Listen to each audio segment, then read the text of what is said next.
आज मैं आपके सामने एक कहानी लाया हूं जो एक साधारण अनुभव की शुरुआत से एक अद्भुत सफर को दर्शाती है। एक छोटी सी घटना जो एक बड़े और अनूठे प्रसंगों में बदल गई। आइए हम इस कहानी के पन्नों में संग चलें, जहां एक साधारण व्यक्ति ने एक असाधारण सफलता की ओर अग्रसर किया। यह कहानी दर्शाती है कि छोटी छोटी शुरुआत भी बड़ी सफलता की ओर बढ़ सकती है। तो चलिए इस रोमांचक यात्रा पर निकलें, जो आत्मबल और अटल संकल्प का प्रतीक है, जो नसीब और सामर्थ्य को एक संघर्ष से विजयी बनाता है। और देखते हैं कि कैसे एक छोटी सी टिप्पणी ने एक आम व्यक्ति की जिंदगी में असाधारण संघर्ष का नया अध्याय खोला। एक समय की बात है, एक राजा के एक प्रभावशाली सलाहकार अन्य सलाहकारों के साथ एक सभा में जा रहे थे। उन्होंने सड़क के किनारे एक मरा हुआ चूहा देखा। अपने साथियों से बात करते हुए उन्होंने कहा, इस मृत चूहे की तरह विनम्र शुरुआत से एक प्रेरित युवक धन जमा कर सकता था। वह एक व्यवसाय बना सकता था और अपनी पत्नी और परिवार का भरण पोषण कर सकता था, यदि वह आवश्यक प्रयास करता और अपनी बुद्धि का उपयोग करता। पास से गुजर रहे एक व्यक्ति ने यह बात सुनी। उसने राजा के सलाहकार के निर्देश अनुसार काम करने का फैसला किया, क्योंकि उसे पता था कि यह सलाहकार प्रसिद्ध है। उसने मृत चूहे को उसकी पूंछ से पकड़कर उठा लिया और अपने रास्ते पर आगे बढ़ गया। एक दुकानदार ने उसे एक ब्लॉक जाने से पहले ही रोक दिया। दुकानदार ने कहा, मेरी बिल्ली सुबह से मुझे परेशान कर रही है। इस चूहे के लिए मैं तुम्हें तांबे के 2 सिक्के दूंगा। इस प्रकार वो चूहे को दुकानदार को बेचकर आगे बढ़ गया। उस व्यक्ति ने उन 2 तांबे के सिक्कों से कुछ मिठाई और पानी खरीदा और सड़क के किनारे बैठ गया। जैसा कि उसने उम्मीद की थी, माला बनाने के लिए फूल इकट्ठा करने वाले कुछ लोग काम से वापस आ रहे थे। उन्होंने स्वादिष्ट मिठाई और पानी के लिए फूलों के गुच्छे का आदान प्रदान करने का फैसला किया, क्योंकि वे सभी भूखे और प्यासे थे।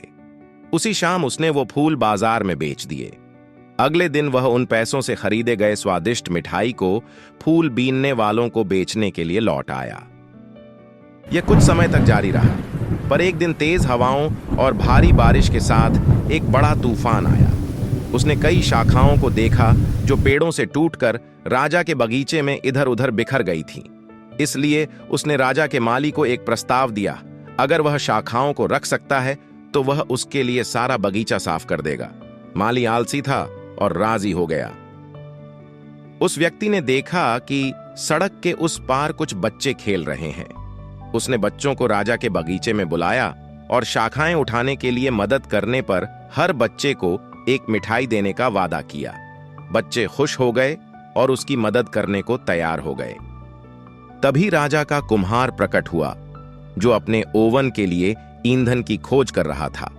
बच्चों द्वारा अभी अभी इकट्ठे किए गए शाखाओं के ढेर को देखने के बाद उन्होंने उस आदमी को लकड़ी की अच्छी कीमत दी। उस व्यक्ति ने लकड़ी बेचने के साथ साथ सौदे में कुछ बर्तन भी शामिल किए। जलाऊ लकड़ी और फूलों को बेचकर कमाए गए पैसे से उस व्यक्ति ने जलपान का व्यवसाय शुरू किया।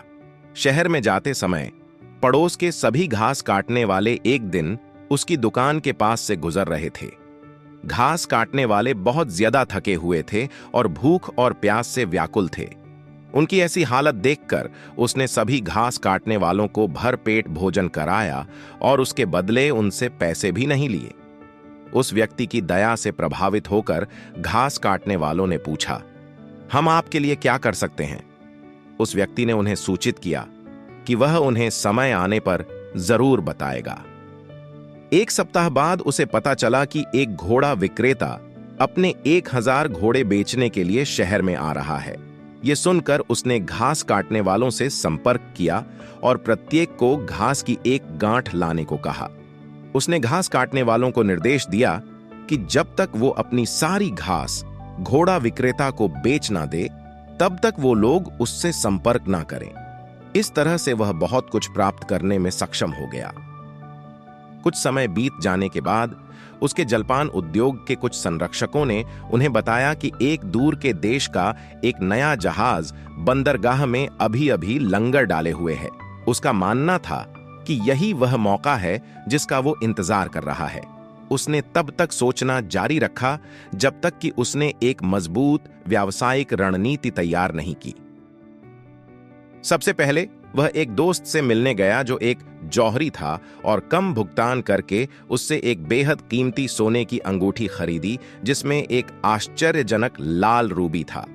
उसे पता था कि विदेशी जहाज रूबी रहित देश से आया है जहां सोना भी बहुत मूल्यवान था। अपने कमीशन के लिए जमा के रूप में उसने जहाज के कप्तान को शानदार अंगूठी दी। कप्तान ने इस कमीशन को प्राप्त करने के लिए अपने सभी यात्रियों को उसके पास भेजने पर सहमति व्यक्त की। इसके बाद वह विदेशियों को शहर की शीर्ष दुकानों में लेकर जाने लगा और उसके बदले उसने विक्रेताओं को उसे कमीशन देने के लिए राजी कर लिया। बिचौलिए के रूप में सेवा करके उस व्यक्ति ने कई जहाजों के लंगर डालने के बाद बड़ी संपत्ति अर्जित की। अपनी उपलब्धि से संतुष्ट होकर उसने यह याद किया कि राजा के बुद्धिमान सलाहकार के शब्दों से प्रेरणा लेकर ही वह आज इस मुकाम तक पहुंचा है। इसलिए उसने राजा के सलाहकार को 1 लाख सोने के सिक्के देने का फैसला किया। यह उनकी कुल संपत्ति का आधा था। उसने राजा के सलाहकार से मुलाकात की और आवश्यक तैयारी करने के बाद उपहार के साथ पूरी ईमानदारी से उनका आभार व्यक्त किया। हैरान सलाहकार ने पूछा, इतना उदार उपहार देने के लिए आपने इतना धन कैसे कमाया? उस व्यक्ति ने उन्हें बताया कि इसकी शुरुआत आपके ही कुछ शब्दों से कुछ साल पहले हुई थी। उसने अपनी पूरी कहानी सलाहकार को बताई। एक मरता हुआ चूहा, एक भूख से मर रही बिल्ली, स्वादिष्ट मिठाई, फूलों के गुलदस्ते, तूफान से क्षतिग्रस्त पेड़ के अंग, पार्क में खेल रहे बच्चे, राजा का कुम्हार, एक नाश्ते की दुकान, 1000 घोड़ों के लिए घास, एक सोने की रूबी की अंगूठी, मजबूत व्यापारिक सहयोगियों का एक नेटवर्क और अंत में एक पर्याप्त भाग्य। यह सब सुनने के बाद शाही सलाहकार ने अपने मन में सोचा, इस तरह के गतिशील व्यक्ति की प्रतिभा को खोना अच्छा नहीं होगा। अपनी प्यारी इकलौती बेटी के साथ मैं भी बहुत अमीर हूं। यह आदमी उससे शादी करने का हकदार है। तब मेरी बेटी की अच्छी तरह से देखभाल की जाएगी और वह मेरे और अपने दोनों भाग्य का उत्तराधिकारी हो सकता है। यह सब हुआ और जिस व्यक्ति ने बुद्धिमान सलाहकार की सलाह पर ध्यान दिया था, वह उनके निधन के बाद शहर का सबसे अमीर व्यक्ति बन गया। उन्हें राजा द्वारा सलाहकार की भूमिका दी गई। उन्होंने अपने अंतिम वर्षों में कई लोगों के आनंद और कल्याण के लिए परोपकारी रूप से अपना पैसा दान किया। इस कहानी ने हमें सिखाया है कि छोटी सी शुरुआत से बड़ी सफलता तक का सफर कठिन हो सकता है, परंतु जो व्यक्ति अपने सपनों की पूर्ति के लिए मेहनत करता है, वह अंत में अपनी मेहनत का फल जरूर पाता है। यह कहानी हमें सिखाती है कि अगर हम अपने संकल्पित लक्ष्यों के लिए मेहनत करें और अपने सपनों को साकार करने के लिए संकल्पित हों, तो कोई भी समस्या असंभव नहीं होती। किसी भी छोटी सी शुरुआत से अगर हमारा इरादा मजबूत हो, तो हम किसी भी संघर्ष को पार कर सकते हैं और जीवन में सकारात्मक सोच और मेहनत से ही हम अपने सपनों को हकीकत में बदल सकते हैं।